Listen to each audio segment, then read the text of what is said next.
Assalamualaikum warahmatullahi wabarakatuh. Bertemu lagi dengan saya Sri Rahayu, kelas 1C program studi Pendidikan Islam Anak Usia Dini IPMAFA.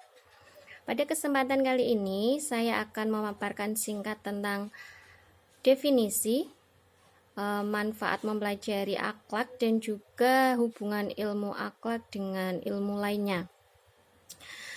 Ya, pertama kita akan membahas tentang definisi ataupun pengertian dari akhlak.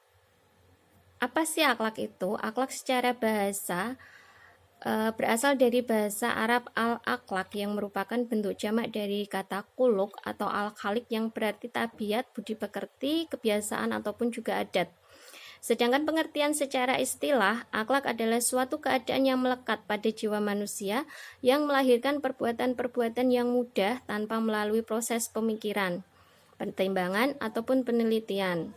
Nah, ada beberapa ulama yang mengatakan bahwa akhlak adalah sifat manusia yang terdidik. Karena akhlak merupakan suatu keadaan yang melekat di dalam jiwa, maka perbuatan tersebut baru disebut akhlak jikalau memenuhi dua syarat, yaitu perbuatan itu dilakukan secara berulang-ulang. Kalau hanya sekali saja itu tidak bisa disebut akhlak. Ya, contohnya saja bila ada seseorang dia tidak pernah bersedekah, tiba-tiba dia bersedekah dengan alasan tertentu. Nah, itu bukan akhlak ya, karena tidak dilakukan secara berulang-ulang. Syarat yang kedua, perbuatan itu timbul mudah tanpa dipikirkan dulu, tanpa diteliti dulu, ya.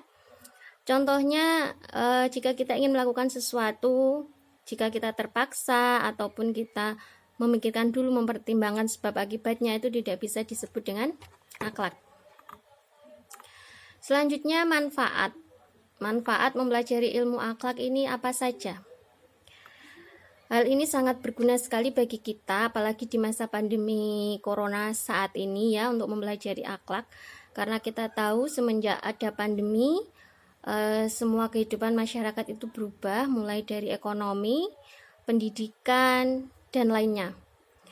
Nah, sering kita mendengar berita kejahatan ya semenjak pandemi corona ini, mulai dari pencurian, mulai dari banyaklah kejahatan-kejahatan lainnya yang diberitakan di media sosial. Lalu apa manfaat yang kita mempelajari akhlak ini? Yang pertama, mudah mempelajari ilmu lain.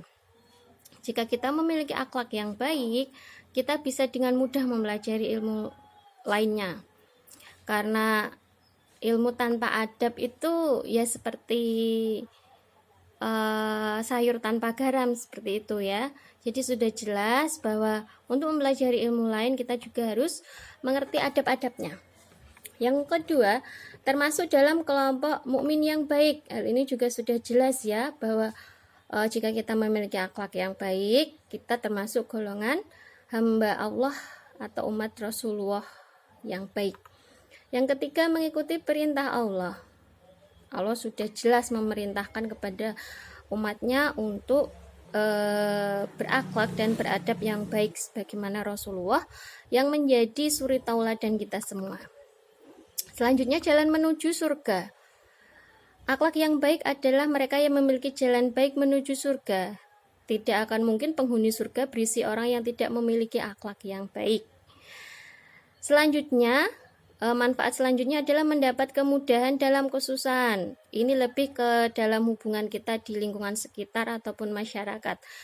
Jika kita memiliki akhlak yang baik, di saat kita kesusahan atau kesulitan, pasti banyak orang yang menolong. Entah dari mana asalnya, pasti ada aja yang menolong kita.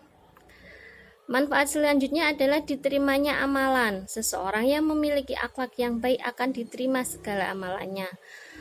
Ingatlah bahwa hubungan dengan manusia yang menimbulkan permasalahan ataupun pertengkaran itu dapat menjadi sandungan diterimanya amalan kita. Selanjutnya, mendapat keuntungan di hari akhir. Rasul pernah bersabda, tiada sesuatu yang lebih berat timbangan seseorang mukmin di hari kiamat daripada akhlak yang baik, dan Allah sangat benci kepada orang yang kotor atau keji mulutnya dan kelakuannya. Hadis riwayat Tirmizi.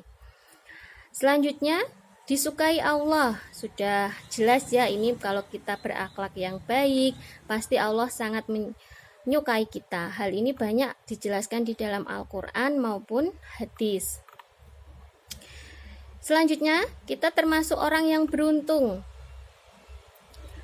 Ya, ini juga banyak disebutkan di Al-Quran bahwa Allah itu juga menjanjikan banyak hal kepada orang-orang atau umatnya atau hambanya yang berakhlak baik.